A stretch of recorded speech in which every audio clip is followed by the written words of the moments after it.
वर्तमान समय में फैशन की दुनिया में हर रोज़ नए बदलाव देखने को मिलते हैं। फैशन के इस दौर में अपने आप को अलग दिखाने के लिए लोग हर अजीबोगरीब तरीके अपनाने को तैयार हो जाते हैं, जिसमें कुछ लोग तो सफल हो जाते हैं, पर वहीं दूसरी तरफ कुछ लोग खुद ही अपनी हंसी और शर्मिंदगी की वजह बन जाते हैं। बहुत से लोगों के लिए तो ये फैशन जी का जंजाल भी बन जाता है।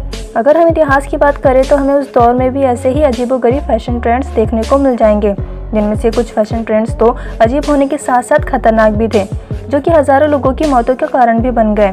आज की इस वीडियो में मैं आपको इतिहास के 8 ऐसे फैशन ट्रेंड्स के बारे में बताने जा रही हूँ, जिनके बारे में सुनकर आपके होश उड़ जाएंगे। नंबर 1, क्रिनोलाइन।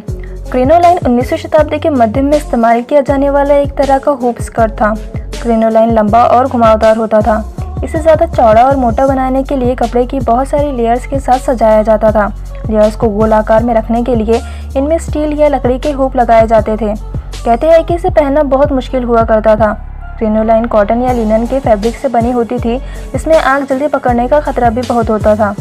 इस स्कर्ट को पहनना और कैरी करना वाकई में बहुत मुश्किल था। इसे पहनकर बहुत सी दुर्घटनाओं का सामना भी करना पड़ता था।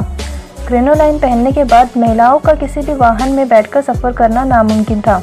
इसे पहनकर चलना भी मुश्किल होता था, और इस क्रिनोलाइन ड्रेस की चौड़ाई की वजह से महिलाओं का सकरे रास्ते या दरवाजे से भी आना जाना मुश्किल होता था। कहा जाता है कि 1863 में चिली की राजधानी सेंटियागो के एक चर्च में आग लग गई थी। चर्च में आग लगने की वजह से वहां अफरा तफरी मच गई, और क्रिनोलाइन ड्रेस की वजह से ज्यादातर महिलाएं दरवाजे से बाहर नहीं निकल पाई और वो वहीं फंसी रह गई। इस घटना में 2 से 3 हजार लोगों के मरने की खबर आई थी। इस घटना के बाद क्रिनोलाइन के चलन को बंद कर दिया गया था। नंबर 2, नेक रिंग्स। बर्मा के कायन लोग लंबी गर्दन होने को सुंदरता का प्रतीक मानते थे। ऐसे में वहाँ की महिलाएं लंबी गर्दन करने के लिए गले में नेक रिंग्स पहना करती थी। इसे पहनने के बाद उनके गले पर इतना ज़्यादा दबाव पड़ता था कि धीरे धीरे उनकी गर्दन काफ़ी हद तक लंबी हो जाया करती थी। इस नेक रिंग्स को पहनना बहुत ही दर्दनाक हुआ करता था। साथ ही इसे पहनने से महिलाओं का गला हमेशा के लिए वही आकार ले लेता था। लड़कियों को बचपन से ही इसे गले में पहनना होता था। इसे पहनने के बाद तो कुछ महिलाओं की गर्दन की हड्डियां टूटने और नसों के खिंचाव की वजह से मौत भी हो जाती थी। वाकई में नेक रिंग्स इतिहास का सबसे अजीबोगरीब और खतरनाक फैशन था। Number 3, foot binding. चीन में महिलाओं के छोटे पैर होने को खूबसूरती की निशानी माना जाता था। चीन में फुट बाइंडिंग एक ऐसा फैशन था जिसमें लड़कियों के पैरों को बचपन से ही बांध कर रखा जाता था, ताकि उनके पैर 3 इंच से ज़्यादा बड़े ना हो सके। चाइनीज लोग इस परंपरा को सुंदरता और अमीरी की निशानी मानते थे। पैर मोड़ने की इस प्रक्रिया में पैरों की हड्डियों को तोड़कर उन्हें छोटा आकार दिया जाता था। ये प्रक्रिया काफ़ी ज़्यादा दर्दनाक होती थी। इससे महिलाओं के पैरों की हड्डियां टूट जाती थी और वयस्क होने पर वो चल भी नहीं पाती थी। दरअसल उस समय चाइना में ऐसे पैरों को स्टेटस सिंबल के तौर पर देखा जाता था और सामान्य पैरों वाले इंसान को नीचे तबके का माना जाता था। पर इसके खतरनाक परिणामों को देखते हुए 1911 में इस पर प्रतिबंध लगा दिया गया था। वाकई में फुट बाइंडिंग इतिहास के सबसे खतरनाक फैशन में से एक था। Number 4, Hubel skirts. Hubel skirt का इस्तेमाल 1910 में फ्रांस में बड़े पैमाने पर शुरू हुआ था। इस स्कर्ट को पहनकर महिलाएं ठीक से चल भी नहीं पाती थी। दरअसल इस स्कर्ट में नीचे रस्सियों का प्रयोग होता था, जिसकी वजह से इन्हें पहनकर महिलाएं बेहद धीरे धीरे और छोटे छोटे कदम से ही चल पाती थी। हुबल स्कर्ट बनाने का आइडिया फ्रांस के डिजाइनर पॉल पॉयरेट को आया था। कहा जाता है कि जब राइट बंधुओं के प्लेन में सबसे पहले एक महिला सवार हुई, तब प्लेन चलने पर महिला के कपड़े उड़े नहीं, इसके लिए उस महिला के कपड़े को नीचे से रस्सियों से बांध दिया गया था, और यहीं से पॉल को हुबल स्कर्ट बनाने का आइडिया आया था।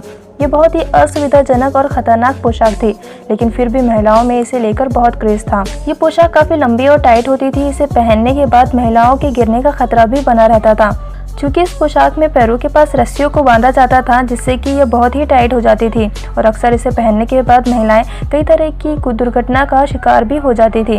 वाकई में हुबल स्कर्ट इतिहास के सबसे खतरनाक फैशन में से एक थी। नंबर 5, चौपेंस। चौपेन का चलन 16वीं शताब्दी में स्पेन और इटली में मशहूर होना शुरू हुआ था। चौपेंस ऐसे सैंडल्स थे जिनके सोल काफी ऊंचे होते थे और इनको बैलेंस करना बहुत मुश्किल होता था। चौपेन ऐसे फुटवेयर थे जिन्हें पहनकर महिलाओं का कद तो ऊंचा दिखने लगता था, लेकिन इन्हें पहनकर चलना बहुत ही मुश्किलों भरा काम था। महिलाएं अपने सुंदर और लंबी लंबी ड्रेसेस को कीचड़ और मिट्टी से बचाने के लिए भी इसे पहना करती थी। कई बार चौपेंस इतने लंबे होते थे कि इसे पहनकर चलना बहुत ज्यादा मुश्किल हो जाता था, जिस कारण महिलाओं को अपने साथ एक नौकर भी रखना पड़ता था। नौकरों की सहायता से ही वो चल फिर पाती थी। चौपेन जितना ऊंचा होता था, पहनने वाली महिला का रुतबा भी उतना ही ऊंचा समझा जाता था, लेकिन इसे पहनने के बाद कई महिलाओं को काफी दर्दनाक हादसों का शिकार होना पड़ा, जिस वजह से इसका चलन बंद हो गया था। Number 6, teeth lacquering. Teeth lightening दांतों को काला करने की एक परंपरा थी जो मुख्य रूप से दक्षिण पूर्व एशिया में बहुत प्रचलित थी। टीथ लाइटनिंग की यह परंपरा 16वीं शताब्दी में जापान में काफ़ी प्रसिद्ध थी और इसे जापान में ओहा गुरो कहा जाता था। जापान में महिलाएं अपने दांतों को काला करने के लिए आयरन से बना एक ड्रिंक पीती थी जिसमें दालचीनी और अन्य कई मसाले मिले होते थे और इसे पीने से इनके दांत हमेशा के लिए काले हो जाते थे। उस समय काले दांतों को अच्छे स्वास्थ्य और सुंदरता की निशानी माना जाता था। पर दांतों को काला करने के लिए जो ड्रिंक पिया जाता था उसमें कई तरह के केमिकल्स होते थे। इन खतरनाक केमिकल्स की वजह से कई लोगों को अपनी जान भी गंवानी पड़ी थी। अंत में 1870 में जापान में इसे बैन कर दिया गया था। टीथ लाइटनिंग इतिहास के सबसे अजीब फैशन ट्रेंड्स में से एक था। Number 7, corsets.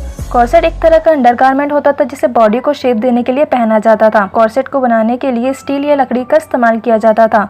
विक्टोरियन युग में महिलाओं के लिए कॉर्सेट एक आवश्यक अंडरगारमेंट था और इसे स्टेटस सिंबल के रूप में देखा जाता था। जो महिलाएं इसे नहीं पहनती थी उन्हें निंदनीय माना जाता था। कॉर्सेट को पहनना काफ़ी खतरनाक होता था। इसे पहनने के लिए कमर को बहुत ज़्यादा कसना पड़ता था जिससे अंदरूनी अंगों को काफ़ी क्षति पहुँचती थी। इसे पहनने के बाद सांस लेने में बहुत दिक्कत होती थी और ऑक्सीजन सर्कुलेशन की कमी की वजह से महिलाएं बेहोश भी हो जाती थी। विक्टोरियन युग में कई महिलाओं को कॉर्सेट की वजह से अपनी जान भी गंवानी पड़ी थी। 1903 में मैरी हॉलिडे नामक महिला की अचानक मृत्यु के बाद उसकी ऑटोप्सी रिपोर्ट से पता चला कि उसके दिल में कॉर्सेट स्टील के 2 टुकड़े चुभ गए थे। वाकई में कॉर्सेट इतिहास का सबसे खतरनाक फैशन था। Number 8, arsenic dress. 19वीं शताब्दी की शुरुआत में आर्सेनिक ड्रेस बहुत प्रचलित हुए थे। महिलाओं में इन्हें पहनने का बहुत क्रेज था, पर ये आर्सेनिक ड्रेस इतने खतरनाक होते थे कि इनसे जान भी जा सकती थी।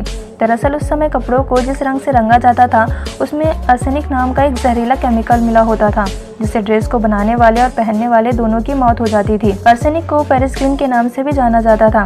आर्सेनिक के खतरनाक परिणामों को देखते हुए इस पर बैन लगा दिया गया था।